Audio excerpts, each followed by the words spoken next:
હવે સમાચારો વિસ્તારથી। વલસાડ નજીક આવેલા વશિયર ગામે સરકારી દફતરે કોમન પ્લોટ તરીકે બોલતી જગ્યા ઉપર એક બંગલાનું બાંધકામ થઈ ગયું છે, જે વાત બહાર લાવવા કે તેની તપાસ કરવામાં સ્થાનિક સંબંધિત કચેરી ખાતેથી કોઈ તપાસ નહીં થતા અનેક તર્ક વિતર્ક થઈ રહ્યા છે। સંબંધિતો આ માટે કોઈ લેખિત અરજીની રાહ જોઈ રહ્યા હોવાનું પણ કહેવાય છે।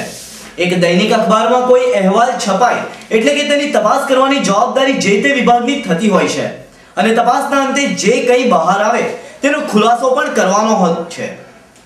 તે વાત વિસરાઈ જતા હવે આ પ્રકરણમાં કંઈક રંધાવાનું શરૂ થઈ ગયું હોવાની ગંધ ઉઠી રહી છે।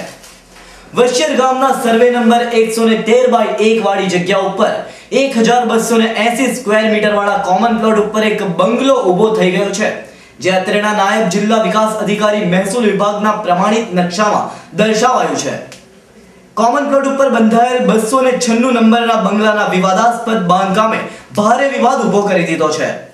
સરકારી તંત્રના સંબંધિતોને આ મેટરમાં ઝાઝો રસ હોય તેવું જણાતું નથી, કારણ કે તેઓ આ માટે તેમની પાસે જઈને તૈયાર વિગતો આપે પછી જ તપાસ કરે તેવી સ્થિતિમાં હોવાનું જણાઈ રહ્યું છે।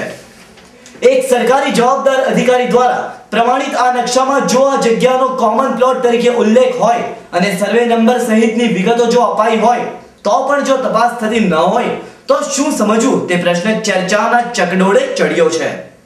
હાલ કમ્પ્યુટર અને આધુનિક સિસ્ટમમાં માત્ર એક જ ક્લિક તમામ ડેટા હાજર કરી દે છે, તેમ હોવા છતાં પણ તંત્રની આળસથી કેટલાય કામો અધ્ધર લટકી રહ્યા છે। ત્યારે આ પ્રકરણમાં તંત્ર તપાસના ચક્રો ગતિમાન કરે તેવી લોક લાગણી ઉઠવા પામી છે।